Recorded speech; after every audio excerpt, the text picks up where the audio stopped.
La princesse orgueilleuse.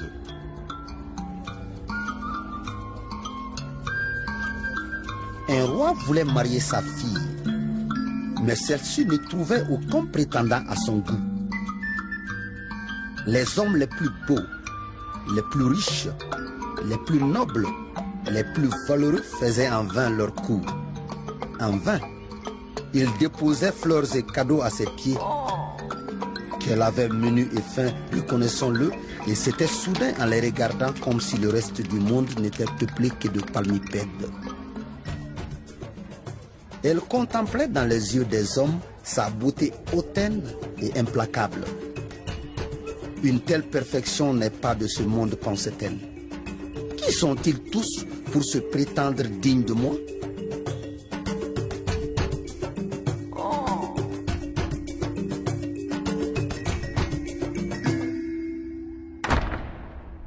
Par orgueil, elle se mura dans le silence et ne prononça bientôt plus un mot. Était-elle devenue muette? Le roi, au désespoir, promit d'accorder sa main à celui qui saurait dissiper ce funeste sortilège et lui rendre la parole. Mais les multiples tentatives de ses courtisans échouèrent les unes après les autres. Ni les sacrifices, ni les prières ne lui firent desserrer les lèvres. Un jour, un lépreux se présenta devant la princesse. Il était vêtu de haillons, comme si son habit aussi avait contracté le mal hideux qui le dépouillait. Tout le monde alentour se mit à rire et se moquer. Comment?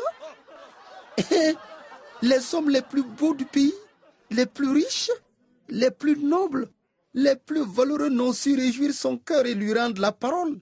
Et toi, chien galeux, lépreux immonde, guignard, tu prétends y parvenir? La fille du roi elle-même sembla se rembrunir davantage. Mais le lépreux ne dit rien. Il accorda à peine un regard à la princesse. Il s'assit sur ses talons et commença à dresser un petit feu pour faire bouillir l'eau de son thé.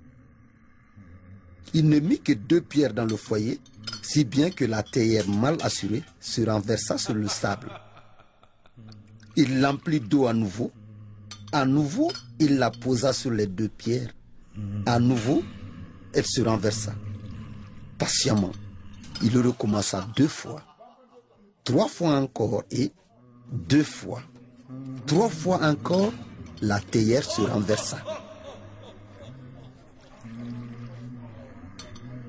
À la 5e tentative, la princesse excédée s'écria: « Mets donc une 3e pierre dans ton feu pour assurer l'équilibre. »